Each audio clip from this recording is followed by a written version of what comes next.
Okay, good afternoon, everyone, and welcome to the Rotary Club of Madison. I'm Charles McClymans, club president. I did come back from vacation. Jason Nilstrup wasn't too bad. What do you think? I hear some boos. Okay. Well, he needs to work on it. It was a practice session for him. Is that high enough for you? So, good to see you all. Today's meeting is being sponsored by Oscar Mireles and the Omega School. There he is. Look over your shoulder. In front of me. Oscar was originally a Rotarian in the late 1990s and happily rejoined over a decade ago with the support of Rotarian Scott Halmerson. Oscar's been the executive director of Omega School for over 30 years. He was just honored for that recently, and he's assisted thousands of young adults with earning a GHD HSED credential. He was the Poet Laureate of the City of Madison 2016 to 2020, and I appointed him the Poet Laureate of the Rotary Club of Madison this year. Thank you, Oscar.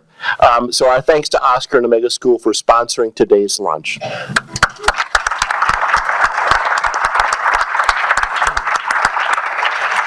Please stay.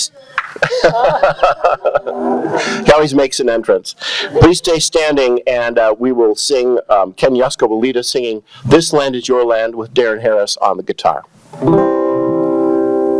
This land is your land, this land is my land, from California to the New York Islands, from the Redwood Forest to the Gulf Stream waters. This land was made for you and me. As I was walking that ribbon of highway, I saw above me that endless skyway. I saw below me that golden valley. This land was made for you and me. This land is your land, this land is my land, from California to the New York Islands, from the Redwood Forest to the Gulf Stream waters. This land was made for you and me. Don't kiss me, it's okay. Please be seated.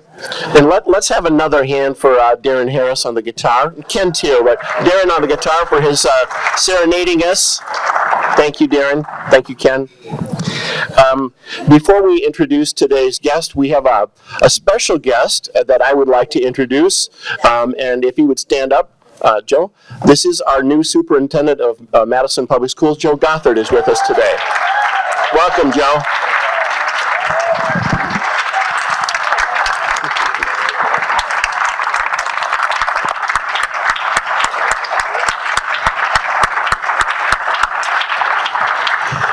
Joe, now you have to join our club because you got a standing ovation, okay? All right, Martha Vukelich-Austin will introduce today's visitors and guests. I'm honored to be introducing all our wonderful guests today on this wonderful day. Anthony Gray has brought Owen Charles. Oh, and guests, when I introduce you, please stand up. Stay standing till I've introduced everybody, and then we will all give you a nice Rotary welcome. Owen Charles is a guest of Anthony Gray. Darren Harris, and thank you for that great music all through the pre-lunch, has brought Allison Liebwall. Cecilia Gilhouse is Jeff Burkhart's guest. Veronica Ibarra is a guest of the program committee. Rowan Child has brought Tom Kobinski, and go Rowan for just joining and already bringing guests. Maria Latig is Sandy Morales' guest. Tom Bush is a guest of Valerie Rank, and Charles took my thunder. I want to introduce the guests of Lynn Heinrichs, who is the president of the Madison Public School Foundation. It changed names since I did it. Very good friends, Barbara Arnold and Joe Gothard.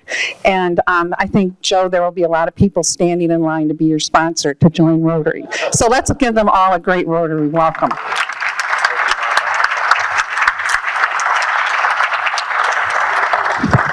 Thank you, Martha. Today's moment of gratitude is going to be provided by Connor Moran. Connor is the Executive Director of the Madison Public Library Foundation, and he joined our club last year. Connor.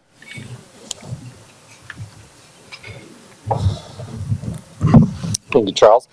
I've only been a Rotarian for 15 months. And when I was asked to give my moment of gratitude, the thing I went to was how many people stand up here and talk about their long service with the club, them being president of the club, president-elect or elect or elect or elect of the club, which I guess shows the true value of Rotary just in and of itself. Before joining, I'd been to Rotary before as a guest, as a speaker, but even though the experience is pretty similar, it wasn't until I started coming, pardon me, every week that I understood the true impact of the club. At my orientation, Bob Dindorf told me that Rotary is what you make of it, and he was absolutely right. For me, Rotary is all about cumulative effects. It's about being here in this room week after week, getting to know individuals, getting to know the city better by meeting so many people who are actively working to make Madison a better place, and getting to know our community by seeing new ways and avenues to connect with what's going on. When we recite the four-way test, we ask great questions. I have a couple of questions for all of you that drive home what Rotary can mean and why I'm grateful to be a part of it. So, by show of hands, how many people have attended a community event they didn't know about because they learned about it here at Rotary? Great. How many people have volunteered or given money or joined a board because of a conversation or a presentation that they saw here at Rotary? If anyone is not raising their hand, I run a nonprofit and I have some board spots, so find me after. How many people have a better understanding of an issue that you didn't know about because you learned about it here at Rotary? And how many people have made a friend through Rotary that you might not have met otherwise? I love that that got the most. And one last thing. How many people take our presentations or conversations and bring them up at a dinner party or at the breakfast table? These are the things that stay with me about what Rotary can be. When we stand at the end of the meeting and recite the four-way test, this is what I think about. I'm grateful to be a part of this group of people who gather to benefit our community. I'm grateful for all the friends I've made, for all the future board members I'll have. Yeah, just wait. Jenny Jeffers did it for 10 years. I'm going to do it for 10 more. And for all the friends I'll make in the future. And I'm grateful for the cumulative goodwill and the impact that comes from being here, from doing this work, whether it's eradicating polio, teaching ethics to the next generation of learners, or making grants that impact our community in great ways. It is amazing to see the connections that we make, the growth, and that we achieve through our service. Thank you for having me as a member.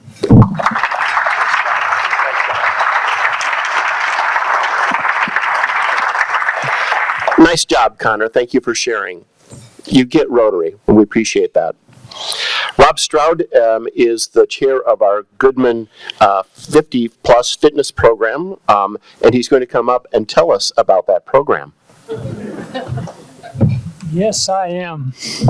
From 1937 until 2010, our city was fortunate to be home to two bachelor brothers whose philanthropy benefited many, including our city, our university, the Jewish community, and our Rotary Club. I won't give you a complete history of Erwin and Robert Goodman, but I'd like to tell you part of their story as it relates to the Rotary 50 Plus Fitness Program. Irvin Bob came to Madison from Minnesota to manage the family jewelry business. Both were accomplished athletes, and for years they participated in the sports leagues in the city of Madison. As they aged, they recognized the increasing importance of exercise and nutrition. Both were hardcore vegans. Many of you will remember the dirt plate at Rotary, consisting of a baked potato, black beans, and greens. That was the Goodmans' doing. Bob used to say that their simple, bland diet might not make them live longer, but it sure would make it seem like a lot longer. After their playing days were over, both of them could be seen walking every day, both to and from their apartment and all around town. When their friend Bob Humke, who was the executive director of MSCR, described to Irv and Bob a new exercise program for older adults, they wanted to encourage its growth. So in 1994, they endowed a partnership between MSCR and our foundation. With MSCR staff and the Goodmans, I wrote up the guidelines and operating rules, and here's our statement of purpose. The Madison Rotary Foundation has agreed to receive and administer a grant from Irwin and Robert Goodman, the income from which is to be used to support a community effort to serve senior adults through fitness and health programming, and will be run by the Madison School Community Recreation Department. The purposes of the program, as envisioned by the grantors, are to provide senior citizens in the Dane County area, regardless of income, with information and activities designed to aid them in living healthier, happier, and more productive lives. In 1994, the Goodman Rotary program started with an endowment of $250,000, from which we paid $15,000 to MSCR, helping to underwrite 4 instructors, teaching 30 classes with an enrollment of 650. Here's a graphic, I hope, of our current statistics. As you can see, we now have 3 sessions each year, almost 50 instructors, over 6,000 enrollments, and well over 1,000 participants. Our endowment has grown from $250,000 that we originally had to $1.3 million, and we're giving MSCR more than $50,000 of support each year. The Madison School District has annually funded the shortfall between the cost of the program and the income from participant fees and our grant. There are many Rotarians in this room who have contributed as members of the advisory committee. The committee has 4 permanent members and 3 members elected to 3-year terms by the foundation. And for our 30 years, a good number of you have served. During the first half of the program's existence, the Goodmans watched it grow and were delighted in the successful promotion of healthy exercise and nutrition to thousands of participants. I know they would be proud of the continuation of this program. Thank you.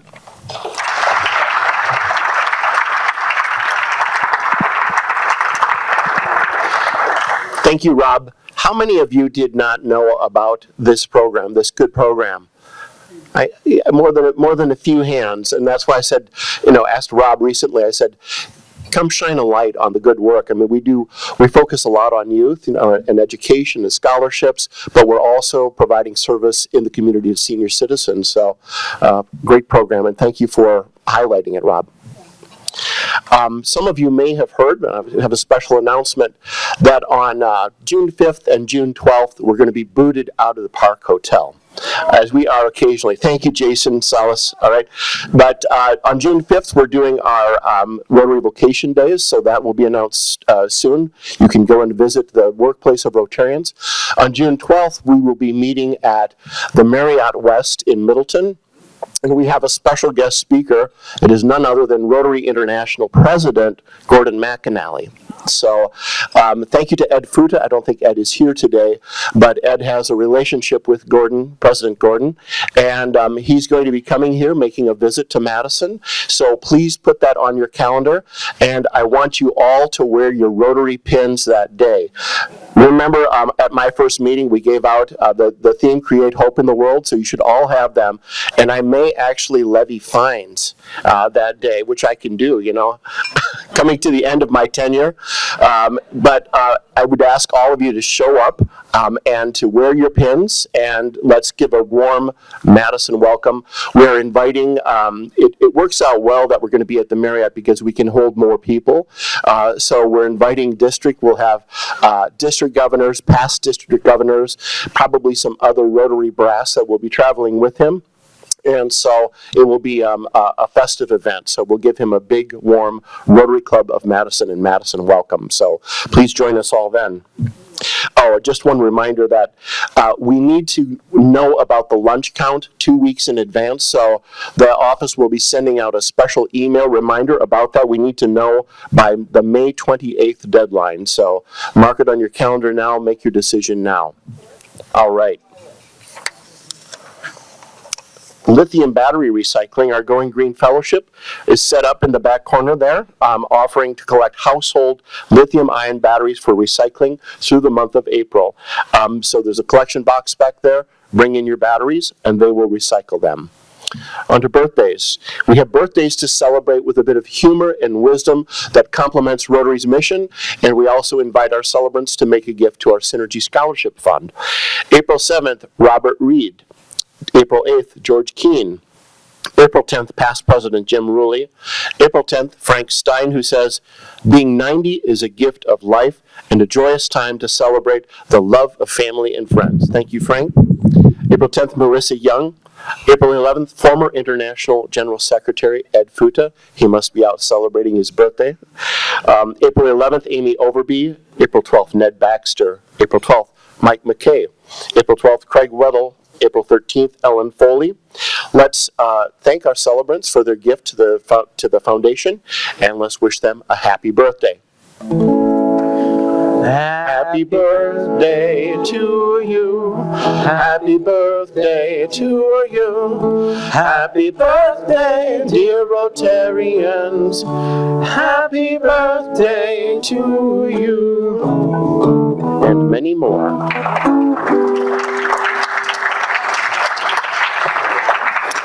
Okay, our members in the news today, congratulations to Karen Kendrick Hans, who has recently been appointed to serve as the Major Gifts Initiative Advisor for Rotary International's Environment Area Focus for a 3-year term. That's something that Karen knows a bit about. For those of you who don't know, Karen and her husband, Larry, were instrumental in getting that focus area as part of the Rotary International Foundation. And Sabrina Madison also wrote an article about in Madison 365. Okay, on to our program. And we hold our monthly board meeting each month. We did it this past Monday night. I encourage members to go to the website and look at the minutes of the board meeting. And we have one of our board members introduce the speaker each month. And today's speaker introducer will be incoming President-elect Anthony Gray. Anthony joined our club in 2015. He is a Dane County supervisor, and he's just opened his own law office, Gray Law. Anthony will now come up and introduce today's speaker.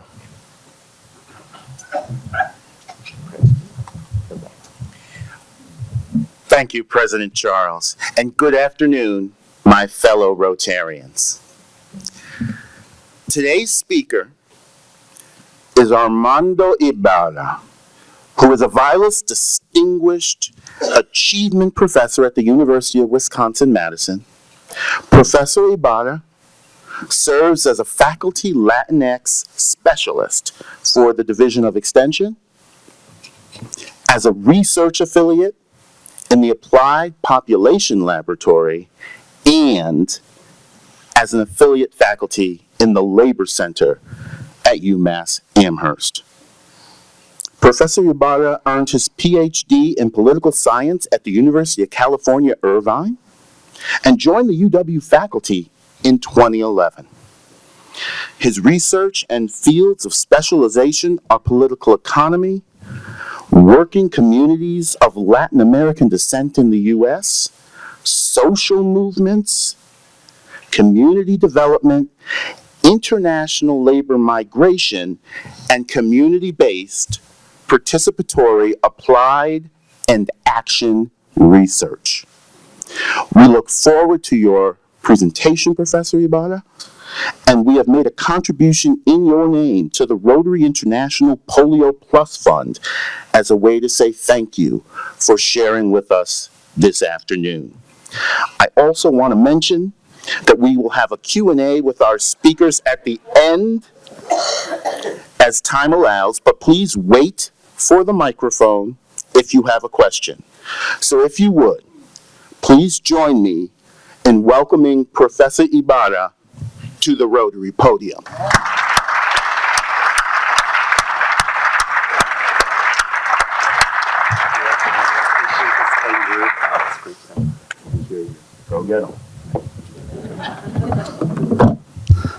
Buenas tardes. Good afternoon, folks. Bien, gracias. ¿Y usted? I'm using all my Spanish right there. So that's all I got, right? Remember, anyways. I tell my students, just don't get me on the cul-de-sac moment, because I will start talking about something else that has absolutely nothing with what it's on topic today. But I want to thank you all for this invitation to your Rotary Club. I want to thank President. I want to thank Peter Gray, who Peter Gray reached out to me and asked, and actually made it possible for me to be here today. Very, very gracious, and a person that I look forward to working with in the future. Thank you, Susie, for being such a welcoming person into the space. And I see many familiar faces out here, but I also see a lot of folks that I have not, met before. And I hope that in some way, somehow, we can become community and, continue this conversation beyond these 30 minutes that I have today. I've been wearing glasses most of my life. I never forget my glasses. And guess what, folks? I ain't got no glasses on. So I was telling, I was telling my wife, Veronica, who is the better part of me in our family, that I love my wife, folks. I mean, she is, if you don't know Veronica, she is a person that really holds us together and makes life good for me and for our 5 children that we have. We have a 27-year-old, graduated from West High, and now we have a 9-year-old, an 8-year-old, a 7-year-old. All 3 attend Leopold School. And guess what, folks? We got a 4-month-old too. It's a beautiful, beautiful thing that we have. So when folks ask me, what do you do for a living, or what is it that you do on your free time, right? Self-care. I change diapers, folks. Well, so my presentation today is titled Generations of Change, Migration, Settlement, and Social Transformation. As many of you know, I've been studying and working alongside social movement organizations in Wisconsin and across the country that deal with issues that newcomers and second generation and beyond folks come across when they come to places like Madison, places like Wisconsin, and in different areas across the country.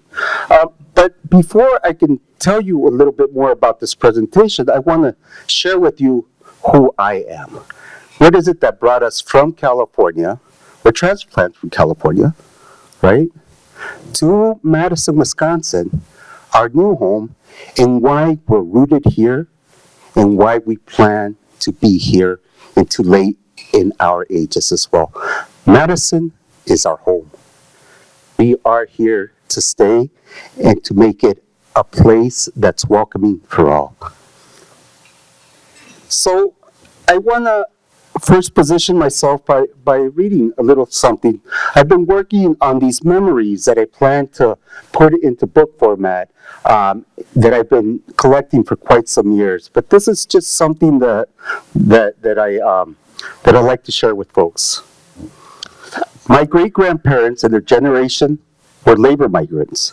In the early 1900s, many of them worked building the railroad tracks that connected the east to west and south to north, in basic industries like steel, mining, and smelting, raw materials used to build the United States and Mexico's infrastructures during this historic time of modernization. Stories about their trials and tribulations have been passed down by our family elders, generation to generation. I remember hearing about my ancestors' experiences while migrating for work to places in Texas, California, Kansas, and places like Pennsylvania. I I would become very sad and angry each time I heard about their dealings with labor exploitation, racism, and xenophobia. Many of the same issues immigrant and non-immigrant workers face today. My grandfather was a bracero. He and many of his family members and friends survived by working as imported farm laborers throughout the Southwest in the 1950s. Braceros were also used here in Wisconsin. The Bracero program was a wartime labor importation program negotiated between the U.S. and Mexico that began in 1942 and ended in 1964, almost 2 decades after the end of World War II. Under this program, nearly 5 million Mexican males, it was a gendered program, were contracted and imported as guest workers. They were mostly used in the agriculture industries. Braceros were barred from having any worker or labor rights. He was one of the millions of people that made up this cheap, exploitable, and deportable labor pool. My parents are labor migrants. They followed the historic labor trails to El Norte that most of their family and hometown friends undertook and still follow. To this day, they continue to labor on agricultural farms, the same type of corporate and family farms my grandfather, the bracero, had worked in. They had labored for over half of a century preparing and harvested food for national and international consumption. My mother's 78. She was forced to retire because her body no longer allowed her to work.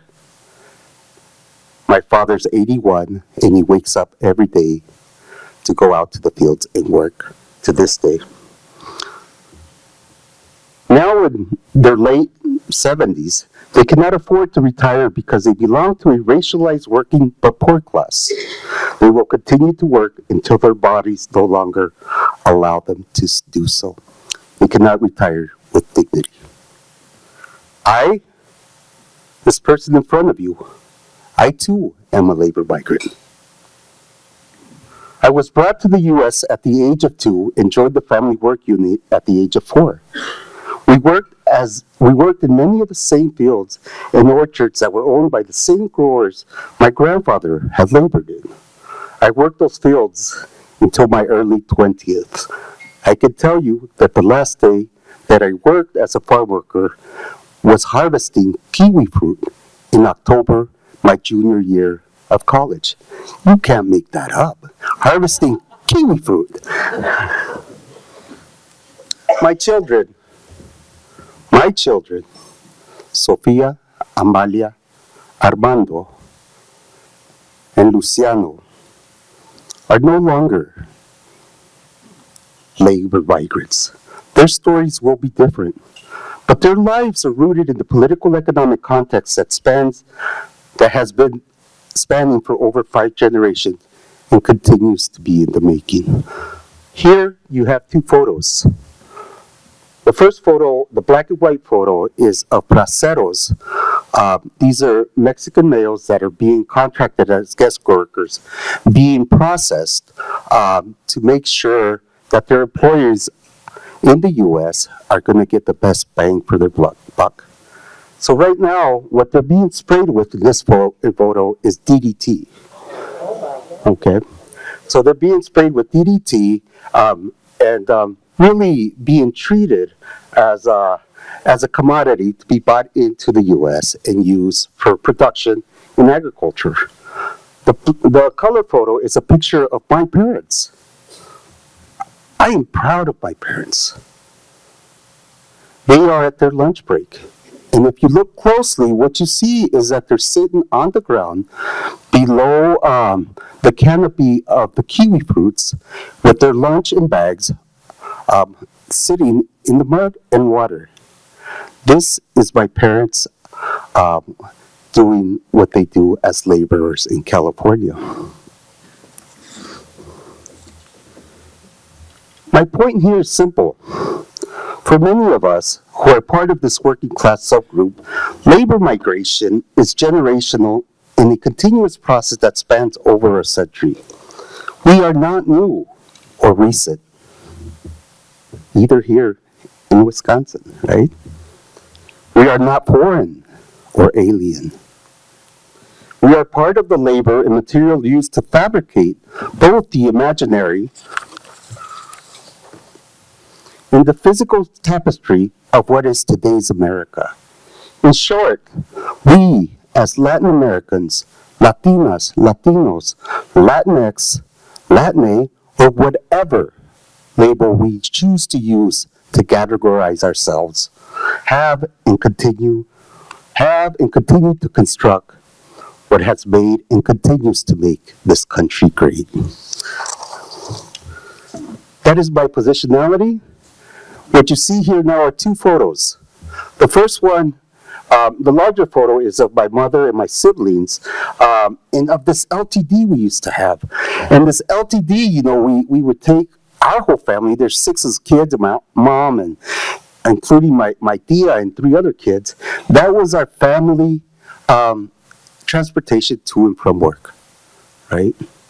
Here, the backdrop, you'll see the cinder block buildings. I came of age in a migrant labor camp in California, okay? People that lived in these camps could only live there if you worked in the fields. And that's where we lived. On the right is a picture of me. And I don't show a picture of me in kindergarten because I was a cute kid. But, you can't deny what's in front of you sometimes.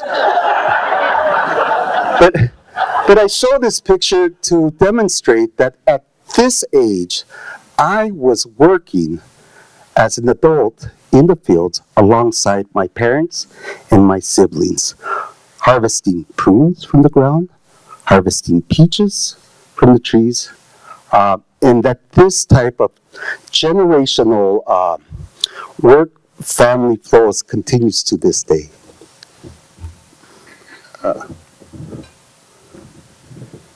So what I have here is I decided to show you, unfortunately I cannot see any of the letters in the back, these 10 myths that were produced about 20 years ago about the Latinx community in the Midwest. At that time, people were kind of, just trying to understand this mass movement of people from these traditional states like California, Arizona, Nuevo Mexico, Florida, Nueva York, to Wisconsin, and they couldn't understand what was going on in these dynamics in places like, are there Latinos in Wisconsin? Or I didn't know, right, Oscar? Who you are part of the program later, don't worry. But these are the myths that were back then about this Latino population in the Midwest, right?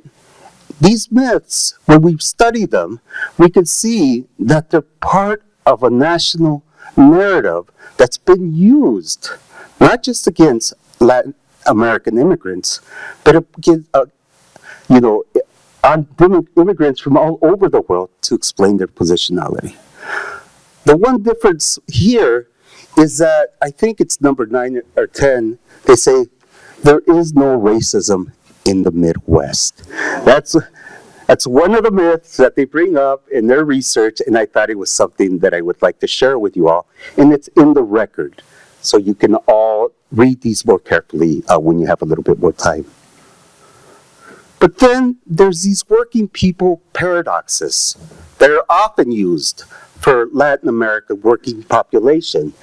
The first one is that majority of newcomers that are of Latin America background or Latin American immigrants, they're the working poor. But we know that the working poor is predominantly black and brown folks, across the country. This notion that in our country, there are still sectors of our economy that uphold our social well-being are folks that work 40 plus hours but can't make rent, can't feed their children, don't have the basics for survival.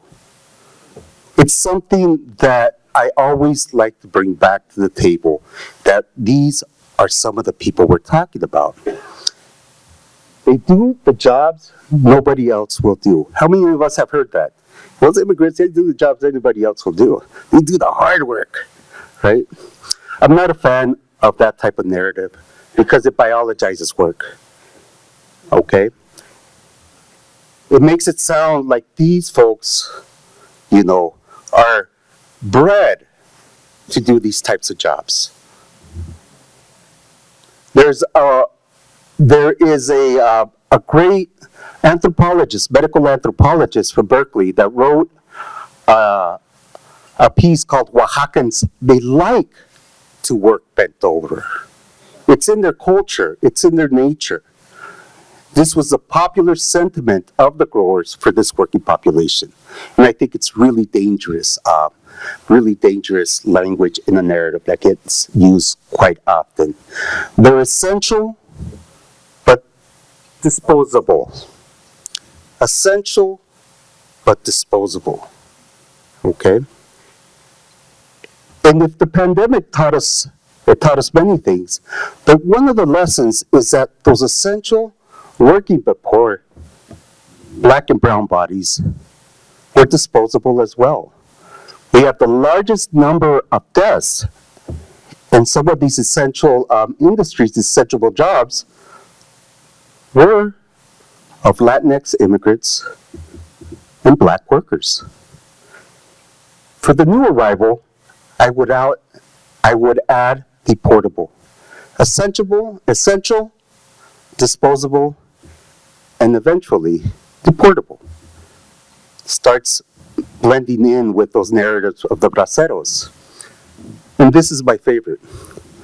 They're marginalized but central, right? This working but poor class that basically is used to uphold the whole social structure of our society are considered, they're marginal. They're on the outside, but central, right? There can be no more central, no more needed group of workers than those that everything else is built atop of. Here, I'm going to bring up something that I like to talk about because it puts it into perspective. Folks, we are the dairy state. We are, our collective of identity as Wisconsinites is influenced by these ideas of the dairy industry as any other industry in this state. We also know that in the dairy industry, between 60 and 90% of all workers are undocumented Latin American immigrants. The vast majority from Mexico, but also many now from Central America and South America. And this industry, this multi-billion-dollar industry, only survives and thrives because of this working but poor Latin American work group that's easily exploitable, disposable, and deportable.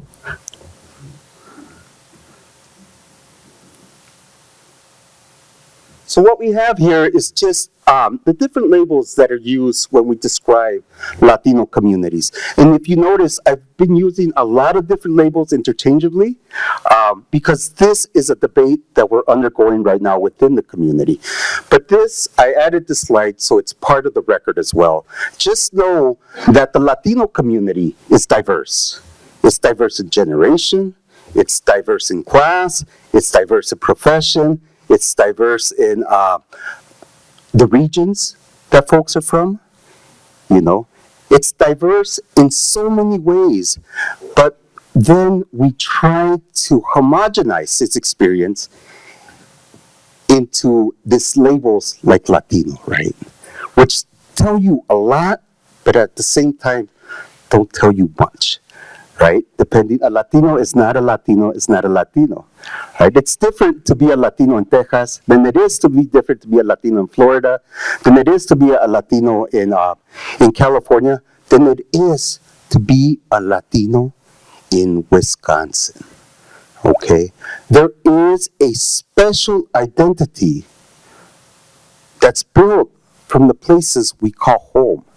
No matter what label we use, we can always come back to say we are Wisconsinites, first and foremost, of Latin American descent.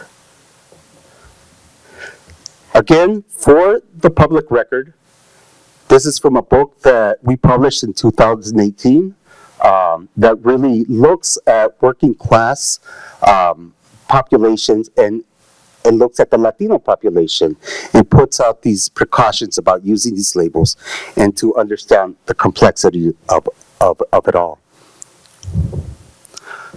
Here what we have is the population increase, by census counts here in the U.S. from 1960 projected out to 2050. What you see here is I highlighted the red, right? Those red numbers. And what we're seeing is basically a doubling effect in total populations and people who self-identify as Latino or Hispanic over the years. Right now, the Latino population in the entirety of our country is at about 20%. 20%, and by 2050, it will be the largest group in our country, surpassing even the white population. These are the projections, and this is the basis for much of the academic scholarship around the tensions that develop with these types of demographic shifts, right? The so-called Latino threat narrative.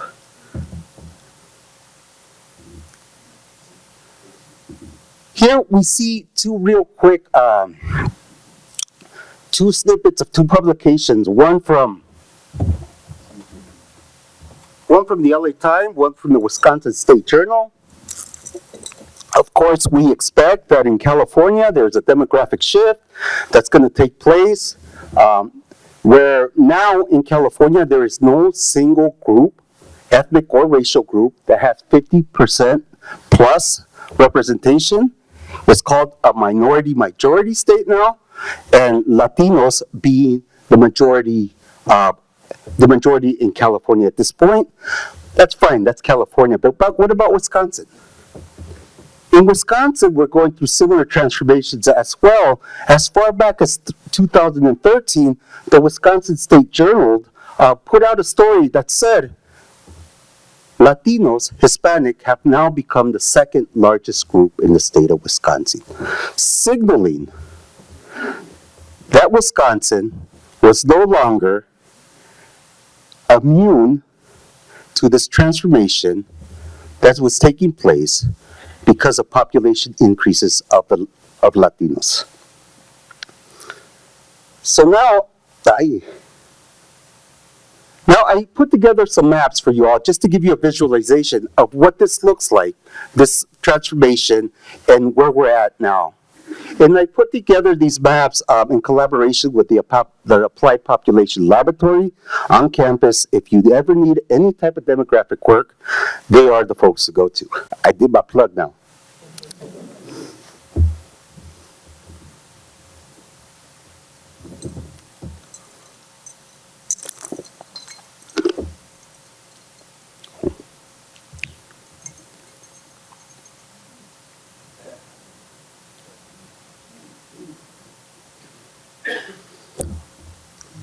So since 1990, we see that this population is no longer in southwest Wisconsin, in counties like Dane, Racine, Milwaukee. But now there are Latinos in every one of Wisconsin's 72 counties. Much of it is due to labor migration and settlement. But if you see up there where Brown County is, we notice that that's a darker shade now, right? So Brown County is where Green Bay is. Green Bay now has almost as many Latinos there as there are in Dane County, creating a social and cultural transformation that has been accelerated in the last 20 or so years. And this is our snapshot now. I won't go through the numbers, but this is just to show where the Latino population is today in Wisconsin, and to say this. The Latina today that you will meet is more than likely 25 years of age, 10 years younger than the average person in Wisconsin, okay? Has probably 2.75 children, right? And was born in Wisconsin. More than likely, the Latina that you meet on the street, on average, was born in Wisconsin. And this is that generational transformation that we talk about. The majority of Latinos in Wisconsin were either born in Wisconsin or in another state in our country.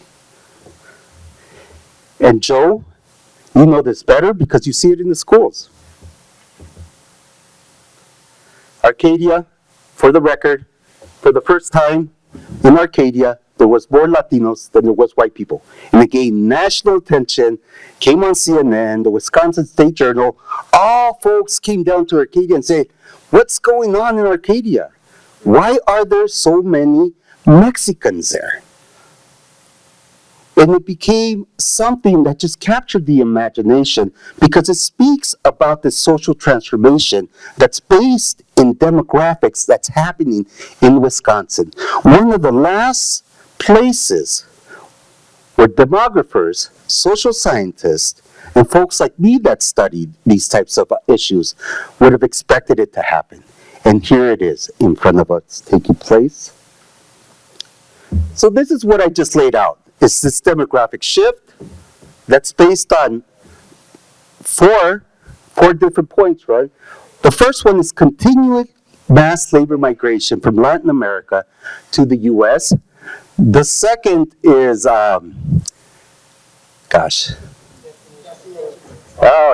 destination of choice. Wisconsin is now a destination of choice. So when we see newcomers, they're no longer going first to another state, then to Wisconsin. Now Wisconsin has immigrant communities that are mature, that are driving their own migration patterns because of the social relationships between and in these communities. So people aren't going to Texas and then to Wisconsin. People aren't going to Florida, then Wisconsin. Now we see that newcomers from Latin American countries are coming directly to Wisconsin. It's become a destination of choice with as much pull as any other state in the country. The third one is, somebody help me?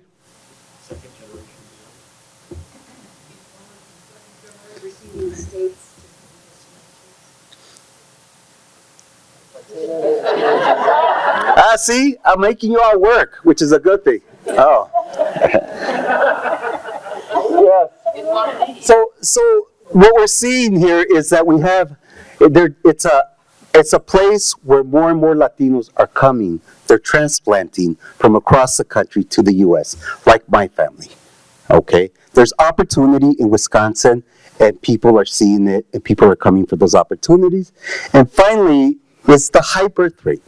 So folks, in this community, we can get into this national debate, argue our lungs out about how we stop, this flow, this invasion. We can put up walls, that reach the sky. We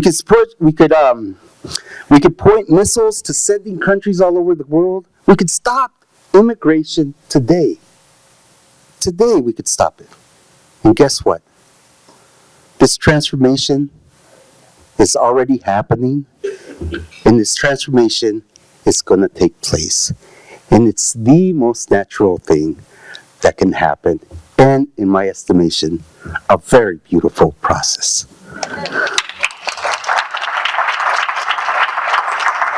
So I want to stop by talking more about this generational change. What I have put up here are 5 pieces of literature that you all can read. The first one is by your very own Oscar Mireles.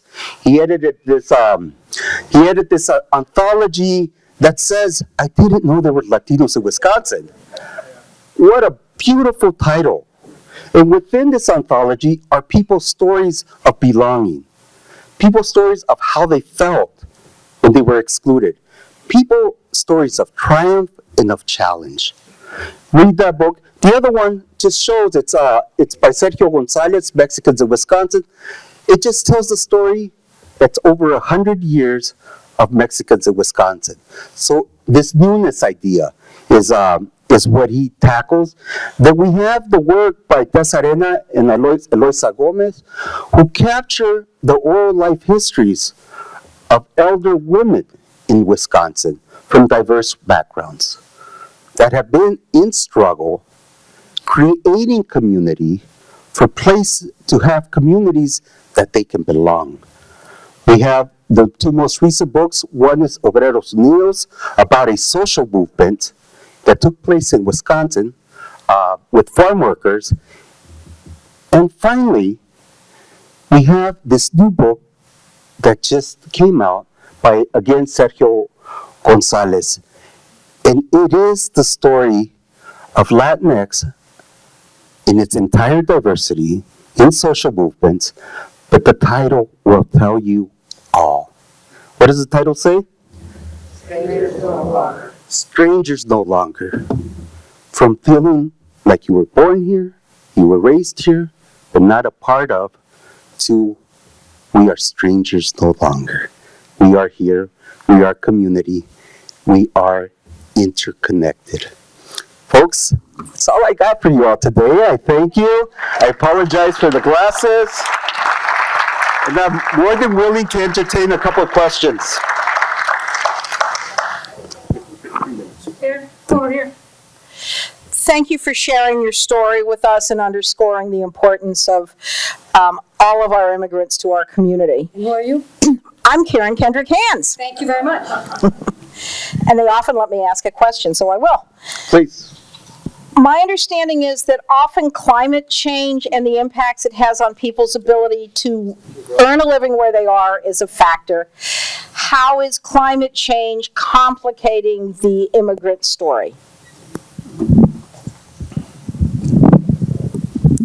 That is the question of today, right? And how is climate change not just impacting the immigrant story, but how is it impacting all of our stories? You know, we do know that we have folks now that are being displaced from their homes because of climate change, because of lack of water, you know, because of X razones. And we do see these questions that are being raised more and more. I was, not too long ago, I was talking with somebody that was studying displacement of folks from the Micronesia Islands, right? I mean, climate change is basically sinking their homes. They have no more place they can call home. But what we see here also is we developed a theoretical framework to study mass labor migration, in particular from Mexico to the U.S. And the basic premise is that we as a country have a stake, and we as a country have caused, and we as a country in our foreign policy are central to displacement of millions of people, not just from Mexico, but from around the world. And so we need to, from that lens, how do we study that? Each of us, corporations that are changing the very climate of our world, really need to ask ourselves those questions. Where we will be in 20, 30 years, is for some of us a scary thought, for some of us a hopeful thought. But sorry for not answering your question directly, but it is something that is on our minds, and it's going to shape the lives of not just newcomers, but of all of us. One question here. Hi, Professor. This is Sandy Morales with Big Brothers Big Sisters. Hey, Sandy. My question for you is there anything that you learned about Arcadia, the way they serve the Latino population that you feel, and I'm thinking specifically students, is there anything they're doing there unique that you feel like Madison could be doing as well and really improving in terms of how we serve our Latino youth in our schools? And I'm sorry to see that the superintendent left because I was really hoping he would hear your answer to this question. Yeah, of course.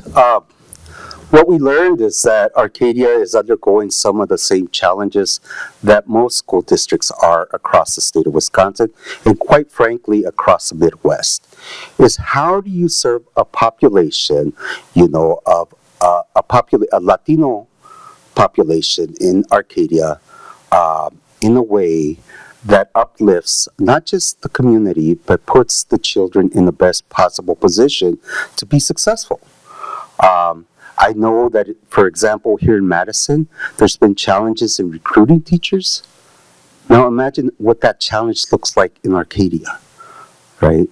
I know that here locally, we have a dual language immersion curriculum that's implemented at different schools, including the ones my children go to. In Arcadia, it's going to be difficult because you have to create the curriculum and recruit those folks. Importantly, too, is how do you support the families of these students? Many of these young people, parents are probably have an unauthorized immigration status, right? So there's always that psychological threat of separation that families live in constant fear. So how do you address that? Not just as a school district, but as a community.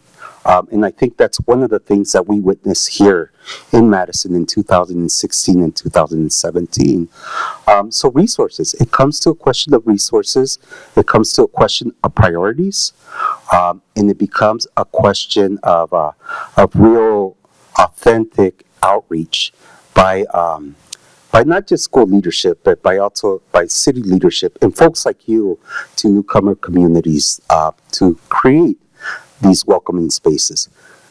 There's a big debate that has been taking place in the social sciences for decades. This idea of whether context of reception matters to the well-being of the second generation and beyond, and to the well-being of just society at large. This idea of how we treat that initial newcomer generation, that immigrant generation, that it does or does not have an impact on future generations. I have been of the position that it has an absolute impact. And I have been of the position that that newcomer generation should not be a sacrificial generation either. But yeah.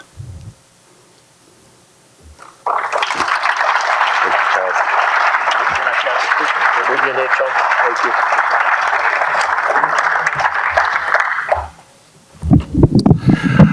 Muchísimas gracias, profesor Armando, por habernos hablado hoy y compartido su historia personal. Muchas gracias. I said thank you very much, Professor Armando, for speaking with us today and sharing something of your personal story. We appreciate it. I think we've all learned something today.